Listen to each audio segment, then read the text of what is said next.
Welcome to Leader's Journey podcast. I'm your host, Joel Gunn. I'm back with Greg Thompson today. We had a wonderful conversation last time, and actually I want to pick up where where we left off. Greg, in the last episode, you mentioned you like to train or teach people some of the things you started to realize 5, 6, 7 years ago as this idea of wealth management through a biblical lens, what that looked like. And as you started to learn some of those things, you've been able to share that with others. And you said in some of your recent downturns of the market, you're not getting any calls from your clients because they're not stressing and fearful and panicking. Yeah. So obviously something you're sharing is working. Yeah. So I was just wondering, for the audience, would you be willing to share maybe baby steps or introductory concepts? Obviously, we're not going to be able to do a full dissertation here, Right. But maybe kind of get us thinking the right way. Yeah. Where do we start with this? So this is kind of a basic starting point of some of our discussions with prospects who aren't clients yet, and trying to explain to them what we do, how we do it, and how it's a little bit different than what they may see other places. Mm-hmm. So if you don't mind, I'll share on the board here. And we call this live, give, owe, and grow.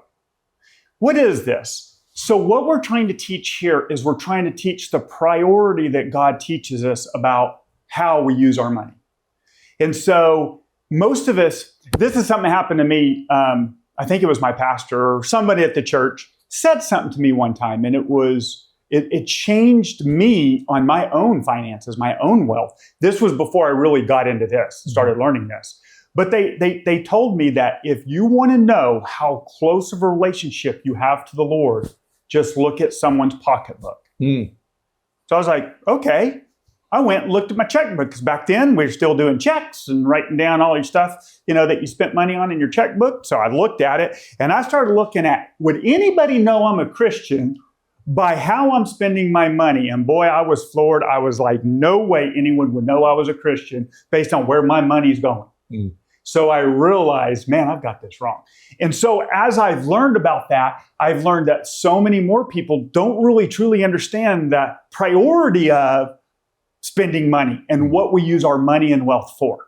So that's why we use this. And this is the priority that God sets in place on money and on wealth and how we manage it. So living is hey, we got to live, right? We've got to eat. We need some shelter. We need some clothes. So we have some basic needs that we have to meet, okay? And so what do we need to live? So this is the first place you start. When we're looking at a budget, we're looking at what people are spending.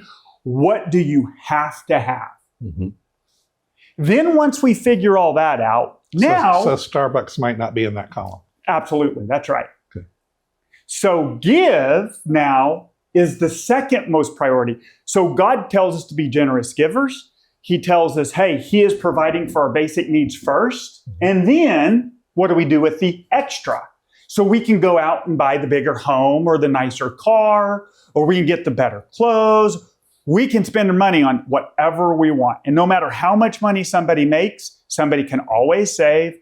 I go down to, it's not the church under the bridge anymore, but church under the bridge, before people go and eat a meal, they have to go to a service.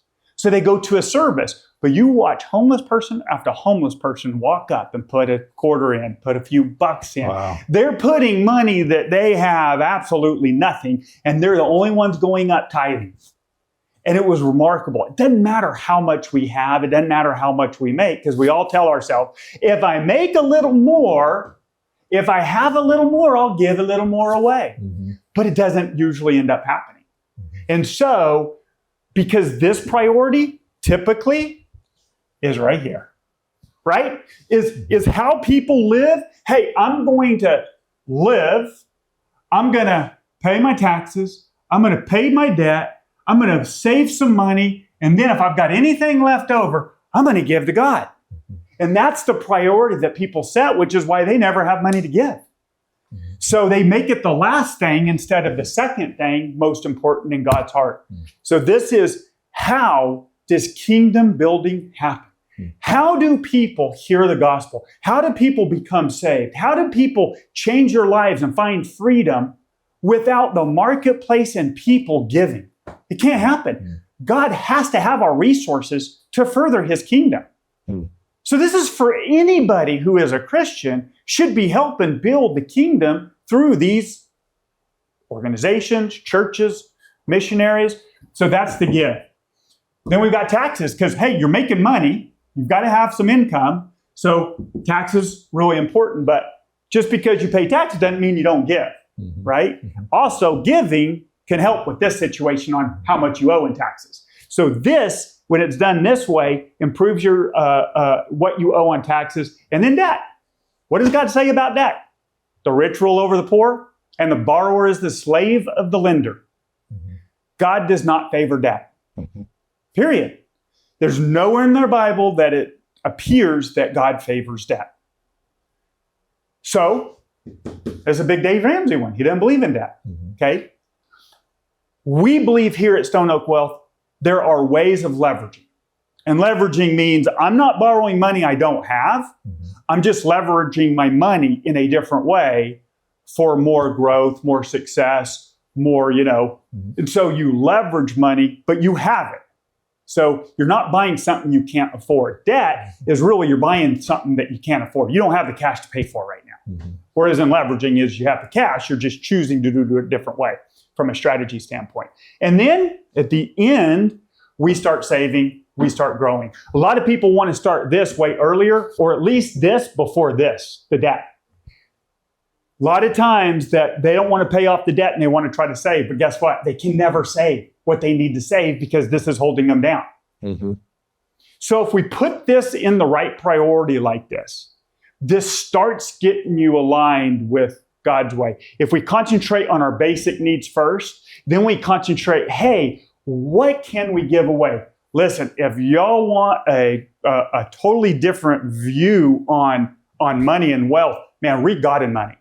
Just read that book, because that changed my view on what that 10% tithe and what God calls us to give.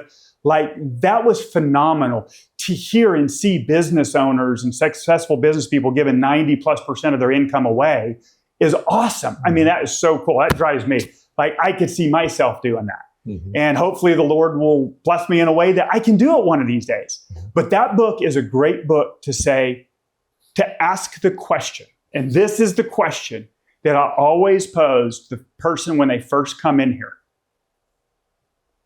And it's not how much do you give. You ask me, how much do you think you should give? Joel, it's the wrong question. That's the wrong question. We shouldn't be asking how much should we give. We shouldn't be asking how much do we keep. That's the question. How much is God calling me to keep for myself versus how much he wants me to bless others with? When we change the question and we start asking, how much do I really need to keep? It changes your view on now how much you can give. And I think that's where we got to start the question. Listen, there's a few other things that I pose. I have them down right here, because these are little questions that I like people to ponder when you're thinking about these things. How much is enough? Like, we all have to answer the question, how much is enough? Is $1 million? Is 5 million? Is 10 million? Like, how much is enough? Because guess what? When you answer that question in reality, it's never enough. It's never enough. Yeah. We try to help them answer the question and say, hey, based on this, we're setting you up on this path. Here's how much you need. That was one of the big questions in that book, God and Money. Also, was this idea of how much is enough, right? And Westerners, Americans in particular, hate to wrestle with that thought. They don't. You mean I should cap my salary or should cap my lifestyle? Why would I want to do that? But you mentioned it earlier. It's why would I want to do that is because there's something bigger than me, right? You and I were in a conference in Dallas a few weeks ago, the current conference. And there was a lady that got up and spoke that her husband had asked her to help him launch his medical practice. And she thought it was the end of her brilliant career because she was climbing the ladder at one of the big consulting agencies, global consulting agencies.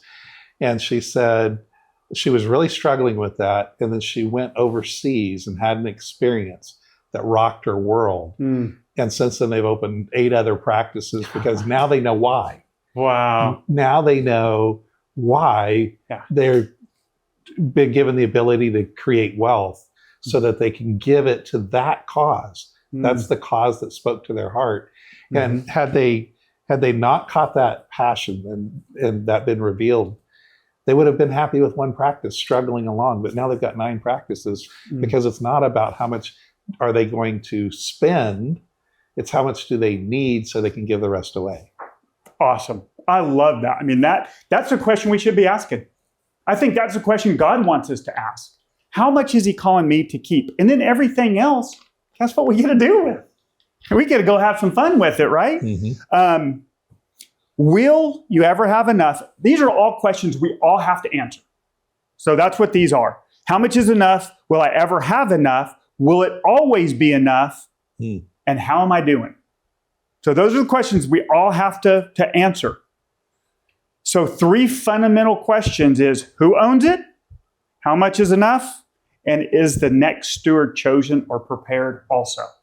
That's something that we put a lot of emphasis on because especially when people are passing stuff on to minor children or young children or, newly married children. Like a lot of them aren't prepared to receive the wealth. We actually bring the kids in here and we help train them. We help educate them. We help teach them some of this stuff. We're trying to prepare. God tells us biblically, pass wisdom on before we pass wealth on. If you're not passing the wisdom on, then you shouldn't be passing the wealth on. So that's what we do is we try to help them bring wisdom to that next generation so that they're ready to receive it. That's good. These are the long-term uses, the 5 short-term uses of money. That's what this is. And then the 6 long-term goals for money. I won't get into that.